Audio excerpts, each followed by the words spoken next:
Good morning, Armor Down.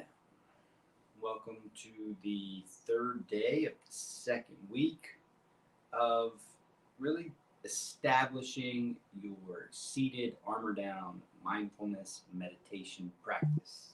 Damn, that's a lot of words in a row. Nonetheless, we'll start with a little bit of wisdom, and then we'll get into part two of finding your seated posture.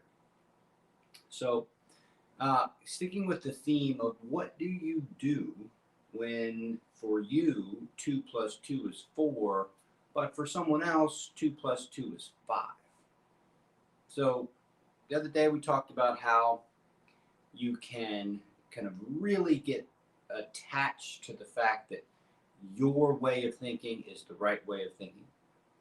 And you can get into an argument about how 2 plus 2 is 4 with someone who says 2 plus 2 is 5. And that can be done. And I'd say in the legal realm, in the realm of the law, that argument's worth having. And it's worth having till the cows come home because the law is kind of what order is built upon. Relationships are not built on the law. Relationships are built in the society that the law supports, but relationships in and of themselves aren't built on the law. So if you're in a relationship with someone who says adamantly that 2 plus 2 is 5, you've got to figure out how to interact with them. And so what I said yesterday was that you've got a couple choices. You've got 2 plus 2 is 4. You can, really stay strong on that. Or you could go into 2 plus 2 is 5 and you just let that be.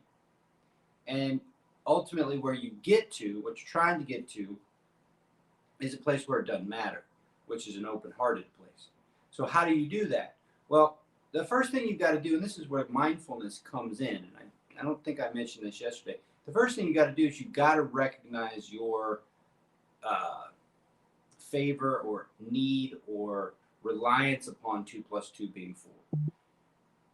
What I mean by that is if you're adamant that the only way things can be is if 2 plus 2 is 4, then you've got to know that that's part of you that's really attached to that. And where mindfulness comes in is just to notice, right?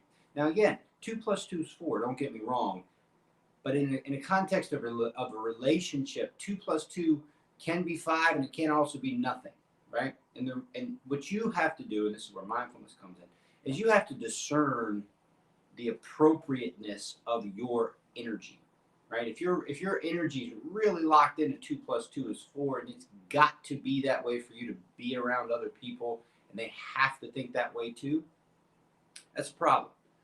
It just is. You can say all you want that 2 plus 2 is 4, and that is right. But in the context of relationships with other people, it's not always right. 2 plus 2 can be 5. 2 plus 2 can be 100 million. It doesn't matter. What matters is the relationship. And you can be right and close-hearted at the same time. So 2 plus 2 can be 4, and you can be a piece of shit as a person, right? Now, 2 plus 2 can be 5, and you can be dumb as rocks.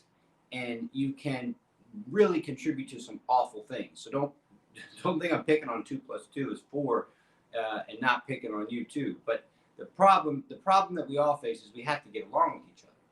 And so the solution is, first you have to notice this. You have to notice your need for this to be a particular way. You have to notice this. You have to notice if you're lost, if you're off in la la land, 2 plus 2 is 5. But when you interact with someone, if you interact with a 2 plus 2 is 4 and a 2 plus 2 is 5, and you come in together and a 4 and a 5 come together, what are your options? Fight. You can beat each other to death. 2 plus 2 is 4. No, 2 plus 2 is 5. And you can fight it out. And then one side can win, and then you can have the conversation with the next generation. There's just no getting around it. So you can't do that. You just can't. Because all you do is violence is like a virus. It just spreads, okay? So you can't do that. So what can you do? Well, when you get into a confrontation around the intellect, right? And I chose 2 plus 2 is 4, 2 plus 2 is 5, specifically because it's an intellectual position. It's mathematics. It's prefrontal cortex. It's the it's the intellect. Okay, it takes place in the past and the future. It's meant to establish long-term truth. It's meant to establish that. In the present moment, however, you get into a 2 plus 2, 2 plus 2 is 4, 2 plus 2 is 5 argument. You've got to be able to shift from the intellect into the body. And the way you do that is you interact with what the conversation brings up for you. So maybe it's confusion. Like, I don't know, do you feel the confusion when we're talking about this? I mean, do you feel frustrated? I feel frustrated. And I'm not frustrated at you. I'm just frustrated at like I've been taught my whole life that if you have the right answer, then it's just that there it is. It's the right answer. And here I am. I think I have the right answer. You think you have the right answer. And where are we? We're in this place of conflict. So, I mean, maybe we don't have the right answer. And if I don't have, and that feels weird. And like, do you ever feel weird? Like, I feel weird right now. I feel kind of like, this. Like, just kind of like, ugh. Shit, like, it's like, ugh. You ever felt that way?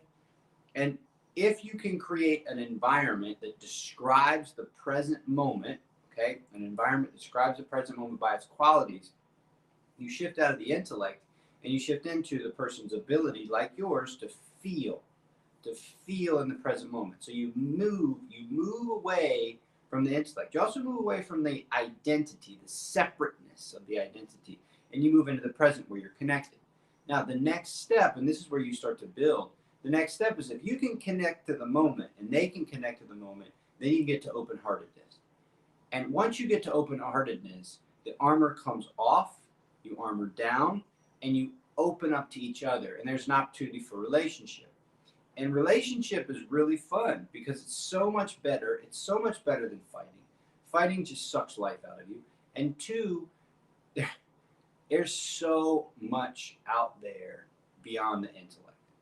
There's so much out there beyond predictable phenomena. There's so much to be excited about and engaged with, and it's fun. Like, it's fun. There's so much fun to be had. I mean, if you're interacting as a 2 and 5, or 2 plus 2 is 5, with a bunch of 4s, then it's going to go places that you've never been. If you're interacting with a bunch of 4s and you start interacting with a bunch of 5s, there's so much you can do. There's so much to see there. And then once you interact together, that's when the spirit shows up. And when the spirit shows up, it's like, man, there's just so much there that I never realized before. So don't get stuck on 4. Don't get stuck on 5. Recognize that 4 and 5 are both accessible to the human mind. Okay? Recognize that. And then recognize that that's not all you are. And then you can interact in ways beyond 4 and 5. And it's definitely worth your time, because if you don't learn how to do that, and if you stay either a 4 or a 5, no matter what, then you're inevitably going to fight. It's just, there's no getting around it. So with that, let's get into part 2 of finding your seat.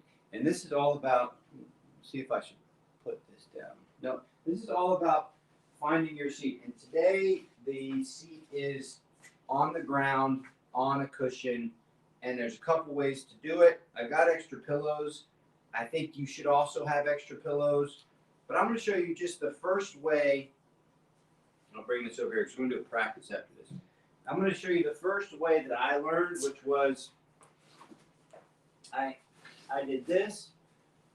So I set the cushion on its side, and I use my knees. Now, the reason why I brought extra cushions here is because sometimes it feels better to be higher up.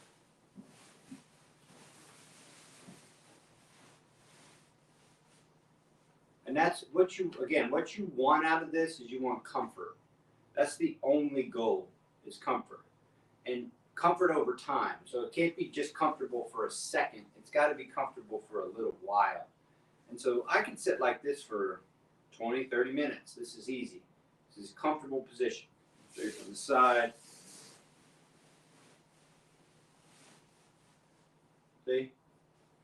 I can straddle this. Now I do need to account for my ankles. I'm wearing shoes right now. I should probably take those off because it's kind of pushing. It's pushing into my heels, the backs of my heels, my Achilles. So I'll fix that in a second. But this is just a great way to sit. I mean, I don't have. There's nothing wrong with sitting this way. When I was in a mindfulness community in DC, half the people sat this way. This is totally fine, absolutely fine. Knees elevated, do this all day. So that's a good one. I'm gonna take my shoes off real quick so that I can be more comfortable here. And I keep talking about comfort. I can't talk about comfort enough. The reason why I keep talking about comfort is because ultimately what you want to develop is you want to have your own cues. So these are the things that your body tells you that it likes. So once you have cues that you can follow, cues for comfort, then you don't have to be trying all this stuff out. You just follow your cues. Okay, so the next thing is just, again, you can have this cushion. This cushion is made from the same stuff your duffel bag's made out of in the Army, in just the military. So it's really sturdy. It's double stitched. So you can do whatever you want to this thing. This thing is not going to break down on you. So you can stick it like this and sit on it if you need a little bit more elevation. You can use more pillows if you like. That's fine. Again, all that matters is comfort. Now, this is called the Crisscross Applesauce style. So you just put one leg in. I'll sometimes put it over top. So I got this. This feels really good for me. When I'm teaching, I typically go in this style, right? Just comfortable. Okay. There's another way to do this, which is, I'll set an angle a little bit. You just cross your feet like this. So your knees are out more. Now here is where you can really use your pillows. This is nice. So you got these nice setups here. It really takes the stress off the ankles. It's really nice on the knees and the hips. And you can sit here all day, okay? Now, I'll show one more kind of angle so you can see what I'm talking about here. So I got my pillows here, totally comfortable. Now here's what you're trying to keep mindful of. You don't want this, okay? What you're looking for is this. You're looking for a stable back. Now, this is your core structure here. And what you're looking for is something that supports your structure over time, over years. So not just now, but years. And so this nice upright alignment is the perfect counterbalance to what we always are in, just by nature of the world we live in, which is driving or computing. Okay? So you just want to balance that out. There's nothing wrong with driving or computing. You just need to balance that out and be paying attention to this. So there's a whole lot of kind of bonus built into the practice. I mean, it's really, if there is a practice for the 21st century, it's mindfulness meditation. I mean, that's it. I mean, how much is now in the world about gaming and spending time inside computer systems and virtual reality and all that other kind of stuff? If there's any practice that the 21st century requires of humans, it's this, period. Ugh, geez, I mean, come on, that's just something we got to get our head around. Like, wow, we've got to counterbalance this stuff. Not that it's good or bad, it's just what we got to do. So here's what you're looking for. This is totally comfortable. If you've got tightness in your hips and you're uncomfortable seated, sit the chair like we did yesterday. That's fine. But yeah, this feels great. I can sit here all day. Okay? So that's it for kind of posture and such. But let's do a practice. It won't be a long one, but let's do a practice. And we're gonna do practice on 2 bells. I'll go. I wanted to introduce second bell on Friday. So we're just going to do 1 bell because I haven't brought in 2 bells yet. So we'll go in. Well, no. Let's do a full practice. And if you've never seen and you don't know the steps yet, don't worry about it. I'm going to go over all of them on each subsequent week. But I want to put a practice in here for the people who have been following along and who do kind of know what all 4 bells are. So it won't be a long one, but we'll go ahead and do that. So go ahead and find your seat or get comfortable.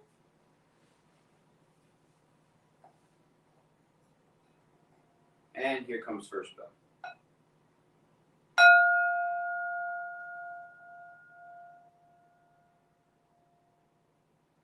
Sight, sound, taste, touch, smell. What's the most predominant sense that you're aware of? For me, it's light and shadow. I feel the fatigue of my eyes, so I'm going to close them and go right into sound.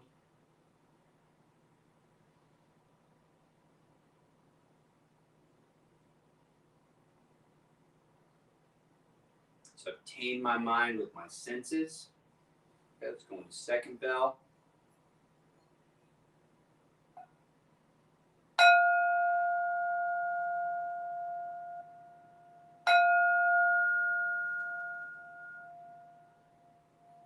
So I'm going to notice my ground, what's beneath me. I'm going to notice my pelvis. I'm going to notice my core. I'm going to notice my heart space, shoulder blades. I'm going to notice my throat, jaw. And notice the top of my head. Relax my face.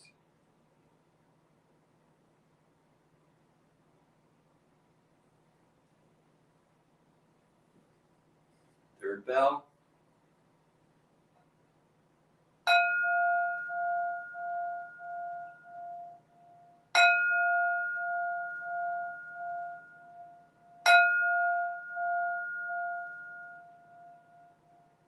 Focusing on the breath.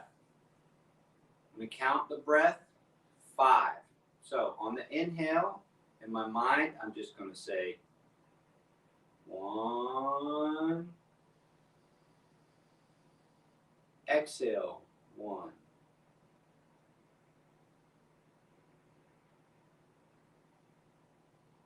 Inhale, I'm going to try to say in my mind 2 during the whole inhale. And 2 during the whole exhale.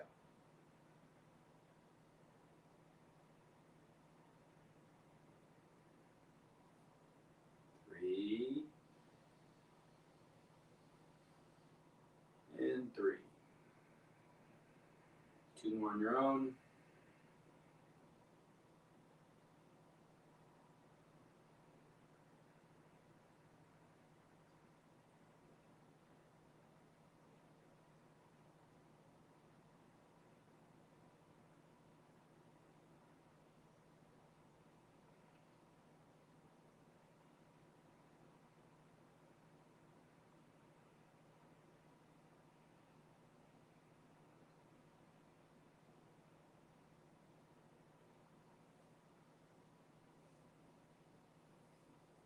Fourth bell.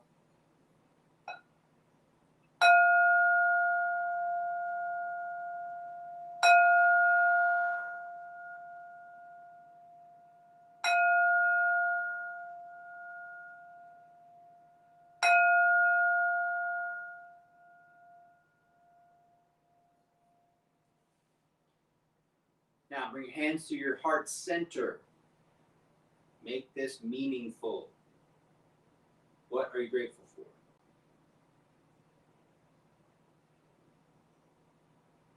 I'm grateful for the technology that enables me to speak to you so freely and easily. I'm grateful for my garage. I'm grateful for the heater. Simple stuff. Simple stuff. What are you grateful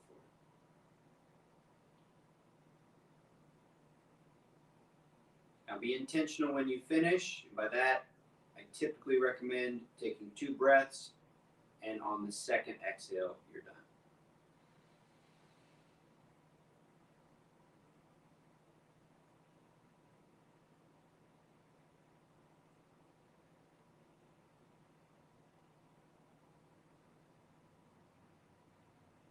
Blink your eyes open if they're closed.